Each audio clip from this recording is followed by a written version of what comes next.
Hello, and welcome to another episode of Generally Speaking. I'm your host, Bill Lawrence. Today is Thursday, October 9th, 2025. Please hit the like, notify, and subscribe buttons. I wanted to comment first about some other video I did about Portland, how it was all nice and peaceful there until ICE came rushing in. I got so many comments. I've had more views, more comments on this video than any I've ever done saying, "I have no idea what I'm talking about. Portland is a mess. It's got druggies and drug needles all over the streets. Businesses boarded up. There's just a horrible condition there that the Antifa and the left-leaning government has just destroyed that place. Used to be pleasant long ago, but now people will just leave there first chance they get." Well, I don't live in Portland. I have never been there. But I do watch people who are from there, and they're not saying any of that. On top of this, I don't see any news, showing how horrible it is in Portland. So I'm not so sure that what these people are saying is true. But on the other hand, I don't know. I don't live there. And this is a word of advice to anything you watch. Everything has to be taken with at least a little bit of suspicion, a little bit of held credibility withheld. Um, that maybe it's not as it's being presented. So, that being said, let me continue. The administration is suggesting that the furloughed workers might not get back pay. Why would they do that? Is there some point to this or other? Are all the furloughed workers Democrats or something? Is that what they're trying to do? I don't know. Why would you even do that? What gets me is the people who still have to work and don't get paid. Will they get back pay? I don't know if you're referring to that. What about the people who aren't exactly furloughed, but they're not getting paid? They're still working. Are they going to get the back pay? And I think it's like a kind of strange thing to expect anybody to work without getting paid. Where in what world does that ever make sense? All right, so Trump, he wants to invoke the Insurrection Act. He's made these kind of suggestions often, and I was just wondering, with so many things, Trump, there's new situations we've never had before, questions we've never had before. The Insurrection Act, how does that work? Does the president just say Insurrection Act? There we go. I'm good to go. Do whatever I want. Send troops anywhere. Shoot anyone. Arrest anyone. Get whatever I want through Congress, and that's all there is to it. I just have to say it. In these days, even if you wanted to say, well, no, Congress has to, sign off or something like that. Well, now we've got a Republican Congress that will sign off on anything he says. But so often they don't have to even sign off. They never go through any process of signing off on everything. You just know that he just does what he does, and none of them, raises a hand to say, "Hey, you can't do it." So that's the Insurrection Act. I can just say whatever I want and do whatever I want, which the president seems to be doing. iHip News, this channel called iHip. I hate it. Something that I don't know what the P stands for. Stephen Miller is portraying any opposition to Trump, even by judges issuing legal rulings, as illegal rebellion. Miller goes way off the deep end, vilifying anybody he doesn't like, and that is anybody who doesn't agree with what he wants to do. And what he wants to do is entirely extreme, up and down, and he's just going really vicious in terms of portraying the left and what they're doing and how extremely horrible it is. Says, and they say a lot of times, what you say is what you're, guilty of. And I certainly, believe everything he's saying would be true if it was applied to the Republican Party. These people pretty much do represent, in my eyes, everything. But then again, maybe me on the left and mine, they look that way to all the righties. What Miller says, all the right people look at it and say, yeah, yeah, yeah, that's true. It's all exactly true. So, what do you believe? Who do you believe? In the end, I guess you have to make up your own mind looking at everything that's going on. And in some cases, that is the way it comes down to you, where I can't convince you, you can't convince me. And it just comes down to a strength of a battle of wills. And Sometimes it comes down to a battle of force, and that's when things are really bad. But that's what happens, right? All right, Trump. Trump says we have to take care of this little gnat that's on our shoulder called the Democrats. Now, here's my point. All right, there you go. There's your right wing person who, the top of the pyramid, Trump himself, saying we have to take care of this little gnat on our shoulder, the Democrats. So there's my point. Now, if you want to say whatever, this is my point, that it's the right that has the violent streak, the hardcore heavy streak, and there's that for that. You will not be able to work in the UK pretty soon if you don't have a digital ID. What's a digital ID? I'm not sure exactly, but the idea is that everything you do is now recorded, tracked, and known by the state, by the government. You can't do anything without activating your digital ID, so it gets recorded, so it's known. Every place you go and buy a bus pass, an airplane ticket, you buy a sushi, you pay your bills. Everything you do is recorded digitally, so you are now completely 100% known to the authorities what you are doing, what you are saying, where you are going, who you're associating with. And, as frightening as it is, it's sort of already there. I mean, they do already watch everything that you do on your phone, and every transaction already sort of is. I guess it's just getting more and more consolidated, more easy for them to do this. And the question is, how soon before it comes to the U.S., the rest of the EU, and the rest of the world? I'm surprised China hasn't done that, and Russia hasn't done that. Maybe they say we don't have to. We've already got our tools and methods. We already track everybody. Don't need to start a digital ID. So maybe that's what that is. Senator Ossoff from Georgia. He's been following the detention facilities and has been noting many reports of physical and sexual abuse in these detention centers and these detention facilities. So I believe that these detention facilities and all actually prison facilities need much more public oversight. The things that go on there, we already know what you hear. There are rapes in prisons. Men on men rapes. It's you don't like to be gay if you're straight, right?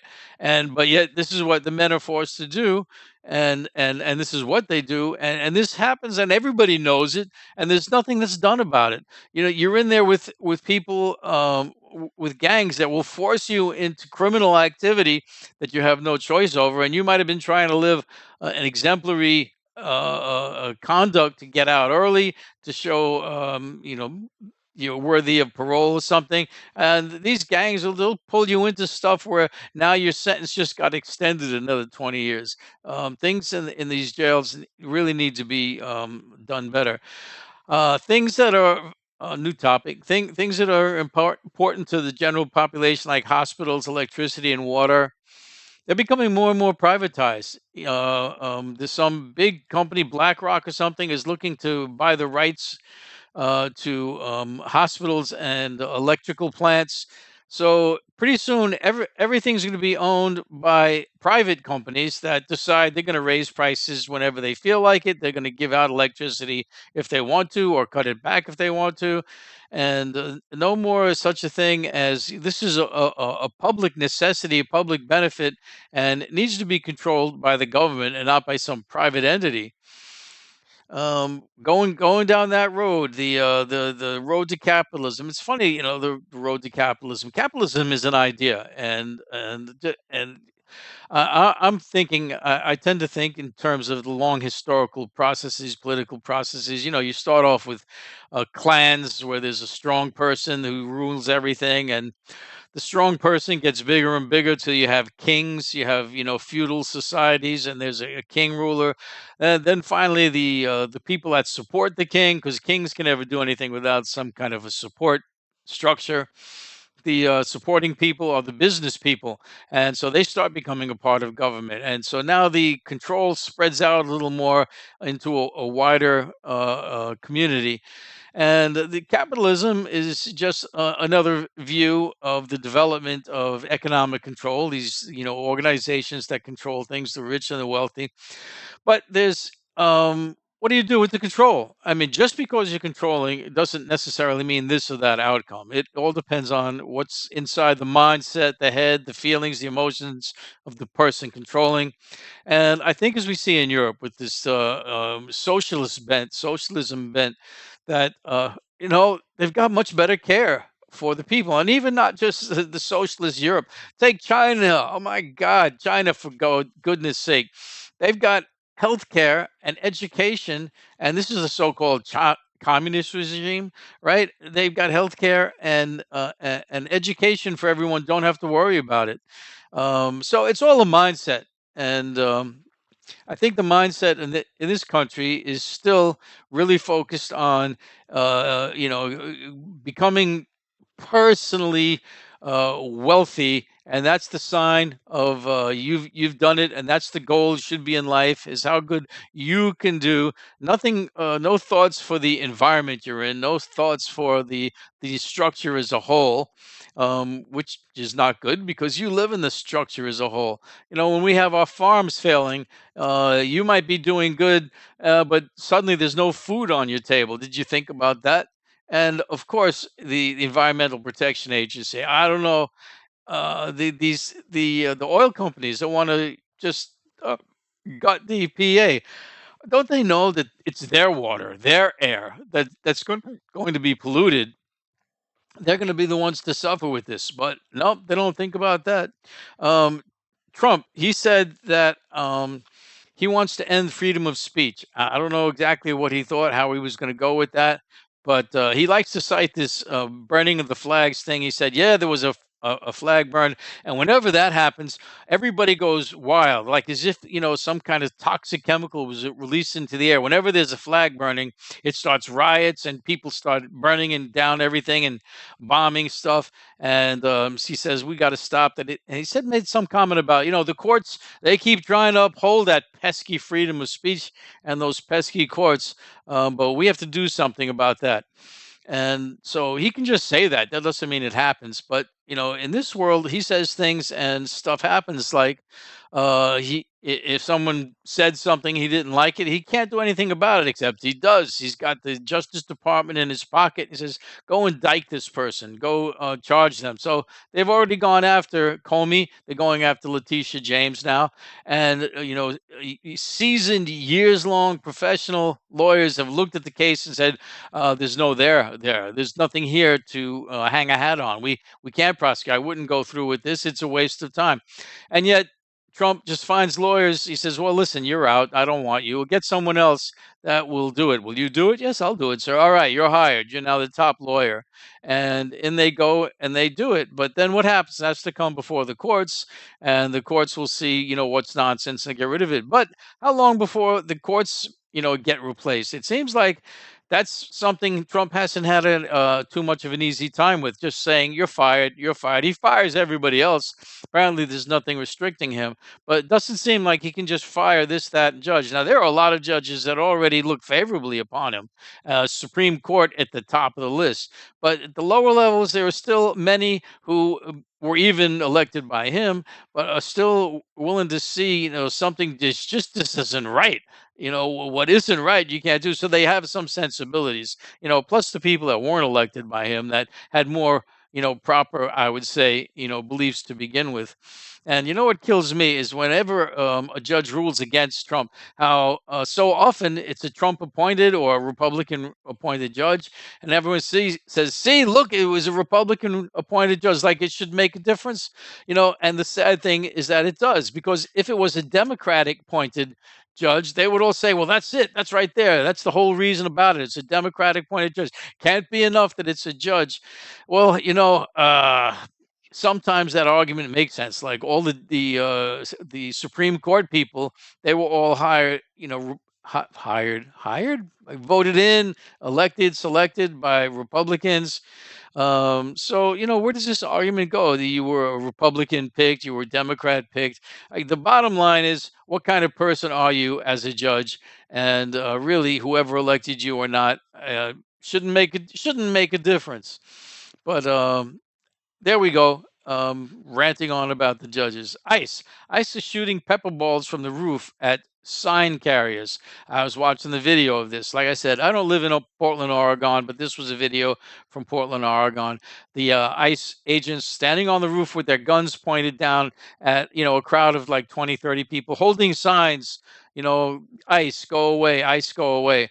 And the guns they had were not lethal weapon guns, they were pepper ball guns. So you see them shooting. They shoot at a fellow and they hit him in the head with these pepper balls. Why are they shooting? What's the point of shooting? They need to.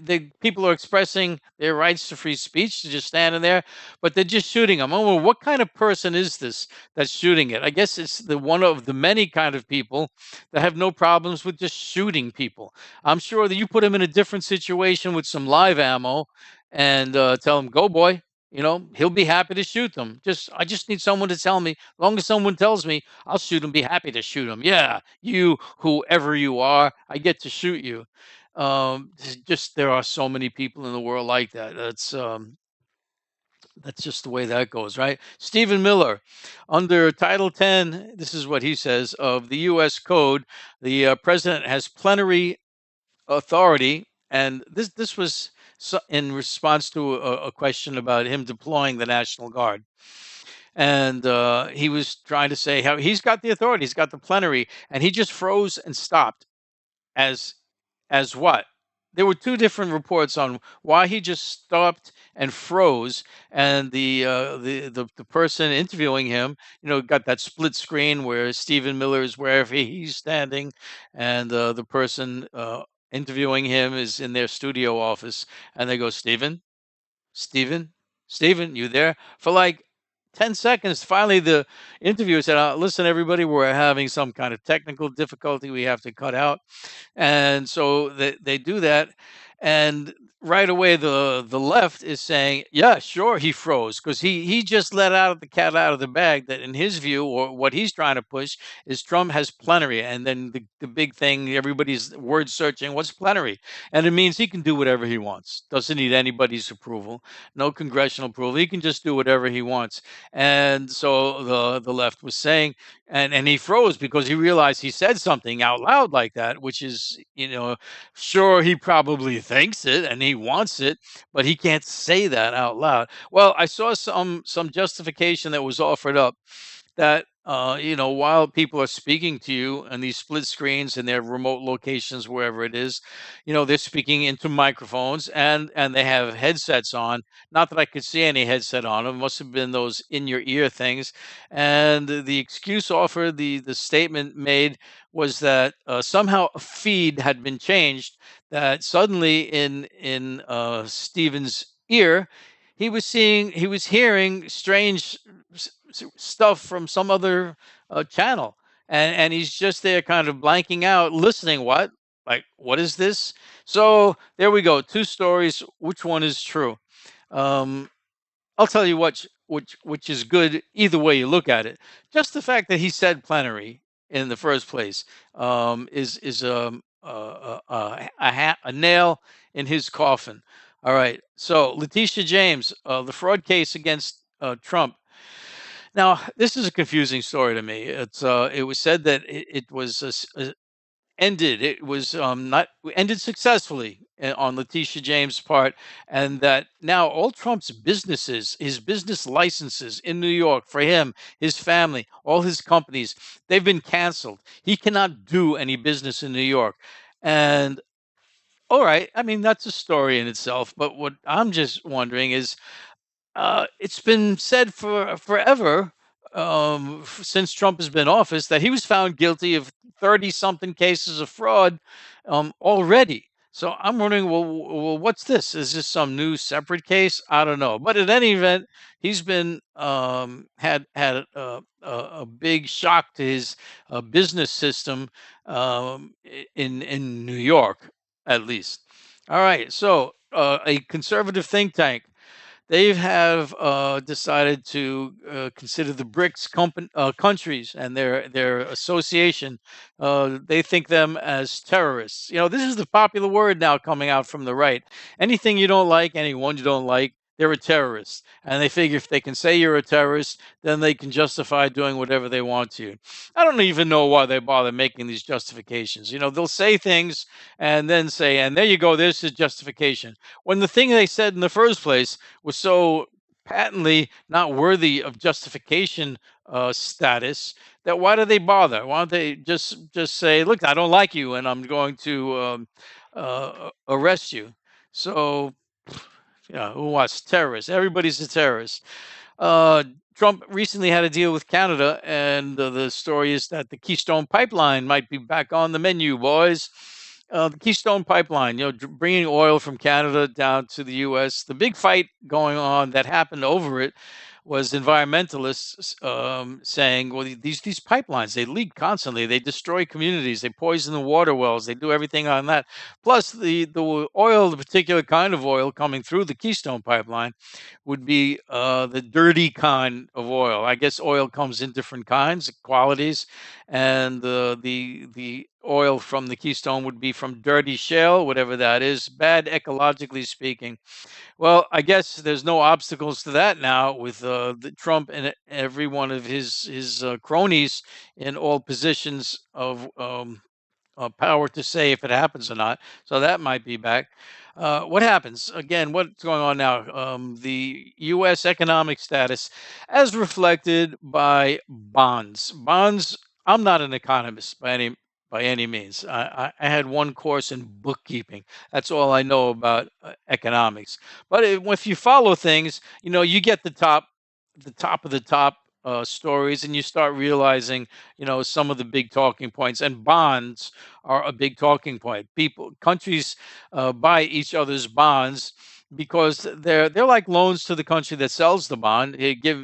I'll sell you this bond. It's really just a loan that the country says, all right, I'll buy the bond, which means I'll give you the money, and then you will give me back that money that I lent you with interest. So that's all a bond is, right? In fact, so many strange sounding, monetary vehicles. Even the fact we're calling them vehicles is funny, but they're all just a matter of I'm giving you money and you'll give me back money, and all with different kinds of requirements about how it gets paid back at what time and things like that. So bonds, at any rate, are one of the big things in the world. That and treasuries, U.S. treasuries, and more and more people are deciding they don't want U.S. bonds. They're not dependable. And who's one of them that just did this recently? Canada. Canada just sold a record 57.1 billion in U.S. bonds, and people are thinking they're watching what the United States is doing with going into deficit into debt. It's interesting. You got those two terms; they're not the same thing. One really isn't so significant as the other one is. Debt is the bad one. Deficit means that we're just buying more things than we're selling. But who cares? So you're buying a lot of stuff and you're not selling stuff. Who cares? You know what? I buy stuff all the time and I don't sell anything. It doesn't hurt me. Unless you consider I sell my labor when I do my work. All right, maybe that's my selling. And of course, I don't want to buy more than my selling labor can pay for. Well, look at this. I'm bringing it down to a human level.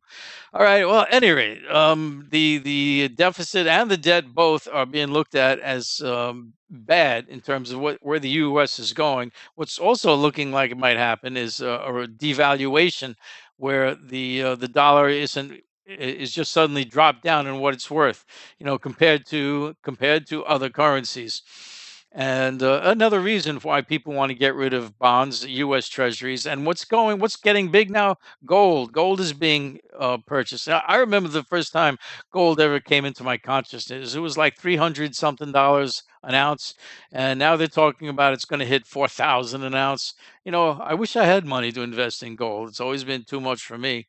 All right, so that was from Sean Fu, a great person to watch for international economics, along with Lena Petrova and her channel World Events, World News in Context. They're both good, both good. Getting near the end now. Marjorie Taylor Greene, she favors extending the Affordable Care Act subsidies. Marjorie Taylor Greene has become like a very strange bedfellow lately. So she's getting anti-Israel. She's for including the ACA subsidies. She wants us to get out of wars, and she's starting to do things that the Democrats have been, touting for a long time. She's saying Democratic talking points. Now, I'm sure this girl is not a Democrat. She still claims to be, I'm for Trump, but she says, but I'm an independent. I still do. I have my own mind. I think my own things, and that's good. And I'm glad to see that. I still wonder about her. Anyone who thinks that space lasers caused the fires in California, or that the Sandy Hook massacre, the shooting, was a false flag, and the kids that got killed were actually just paid actors, I don't think is playing with exactly a full deck. So the fact that she's coming over and saying some things that a Democrat or lefty would appreciate, I look at with squinty eyes, because I'm not sure. It's like bringing in a crazy person who happens to be saying what you want, but they're still a crazy person. Well, I hope maybe she's coming around. That's all I can say about that. So, there you go. That's the end of that. I hope you liked, subscribed, and notified. And I hope I get better feedback, than that one about Portland, because I had every million people telling me how horrible, which I thought was interesting. It says, did no people on the right, see this? I mean, on the left, did no people on the left get this video? Was the algorithm just presenting it to right-leaning people? I don't know, but there you go. Thank you very much for listening. Take care.